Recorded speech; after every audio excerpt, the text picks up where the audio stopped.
Hey everybody, I'm Becky Adams. Thank you for stopping by my YouTube channel today. Today I have a fun project quick and using easy a cut cut file file from the Just using Knit a cut cut file file shop. from the Just So Knit obviously cut file this shop. cut file So says obviously thankful, this and I will make sure cut and file leave a is link to it in the video gratitude description themed, below so that you can and it is play with this one too.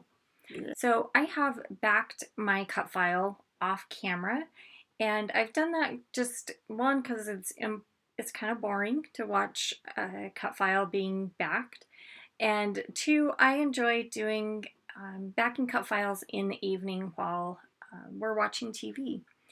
So I backed the cut file, and here I'm just showing you I wanted a border to go along the left side and the right side of this page. And so I took some washi tape and just put it on a piece of white cardstock and then trimmed that cardstock down so that the only thing you could see was the washi. So, and then I took that over to my sewing machine and zigzag stitched down the center of each strip. So I did that because if you were to put that washi straight onto my background paper, you would lose a lot of the color, and it would be transparent, and it showed the background pattern through the washi. And that wasn't the look I was going for on this project. And so that's why I took the couple extra minutes to put that on white cardstock. It's super easy to just trim that down either with a pair of scissors, or I use my paper trimmer in this case. And then I really wanted to mimic that. If you look on the background paper, it almost looks like a zigzag stitch. And so I wanted to mimic that, and that's why I chose to stitch down the strips with a zigzag stitch on my sewing machine. So I'll back up here a little bit and tell you that I am using the Bungalow Lane collection by Paige Evans and American Crafts. That's where all of my supplies for this project came from. So I want my cut file / title to pop off the page. So I'm just using some foam tape. This is foam tape from Scrapbook.com. And I just buy a big roll, and it's perfect for actually this exact project, because as you saw in the beginning, I was able to put just that one long strip of foam tape, and then on this little section right here, I'm able to do the same thing, not quite as long, but I can put long stretches of foam tape instead of putting a whole bunch of little pop dots. And it would work to do pop dots. It would just be a little bit more time consuming, and that's why I'm using the foam tape this time around. So I just want to make sure that I have the placement of the cut file just right, because I'm kind of going to overlap a couple of things. So now that I've checked that placement again, I'm just going to remove all of the paper backing from the foam strips and then adhere that just right down the center of my background paper, of my layout. So one thing I wanted to mention, I did use 12 by 12 pieces of paper to back this cut file with. And I did that only because I haven't been able to get my hands on the 6 by 8 paper pad. That's typically my preference for backing cut files, is the 6 by 8 paper pad. I haven't been able to find that in stock anywhere as of when I created this project. And so I buy 2 sheets of some of my favorite patterns of the collection, And that's what I did here is I used that second sheet and I cut into it and use it for paper piecing and backing cut files and different little projects. So right here, you notice that I have created a pocket for my journaling.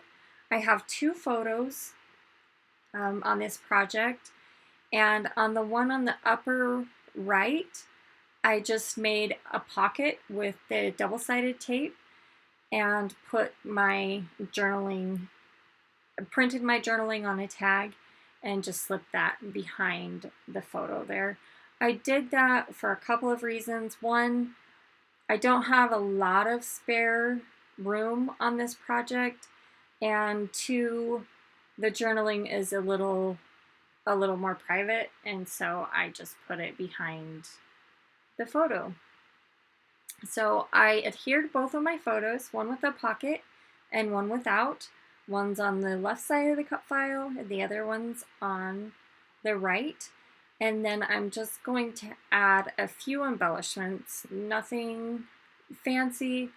I really wanted the cut file and the photos to shine on this project, and so I'll keep the embellishments to a minimum. So I've taken 2 flowers from the flower die cut pack and adhered them next to the hearts on the bottom right side, and then I'm adhering 2 flowers next to the single heart on the left side. So I did adhere those flowers with a pop dot just so they pop off the page. So I'm adding some thickers and just putting one there in that flower, and it just says love begins here. The other ones that are kind of hard to see that I put in the hearts, it just says XO in a copper foil heart. And then I'm taking some epoxy stickers. These are a new product that I haven't seen in one of Paige's collections before. And they're really cool. They're just an epoxy material, and then they've got a clear backing on the back, and you just pull the backing off and it's a sticker. So I'm just trying out a few different pieces. I was not exactly sure how I wanted, I guess how far I wanted to go with the embellishing in these 2 embellishment clusters. I tried a few different things. You can see I tried tucking some leaves under each of the flowers, and it was too busy. It was more than what I wanted for this project. So I decide on just 2 little epoxy butterflies. And so I just remove the backing and adhere those, a little blue one in the top left and a little pink one in the bottom right. I have this sticker that says make happiness, and initially I thought I was going to put it right there in that letter, right there in the middle portion of the letter A, but I decided to put it underneath the photo on the right. These are another new product that I haven't seen in Paige's collection before. They're Puffy Buttons. And I thought they were adorable, and I did order a couple of packages of them because I know I will be using them all the time. I think my favorite way to use them is going to be the center of flowers. And you'll see I tried to put them to the side and just didn't like it, and so I ended up using them as flower centers. So you can see all the texture and lots of dimension on this project, and lots of journaling if it's just a little bit hidden. So when I put this in a page protector, I will just cut a little slit so that you can get that tag in and out carefully. So thank you so much for stopping by. I appreciate you taking time out of your day to spend with me, If you haven't already done so, please hit that subscribe button. I would love to have you as one of my subscribers. Thank you again, and I'll see you again soon.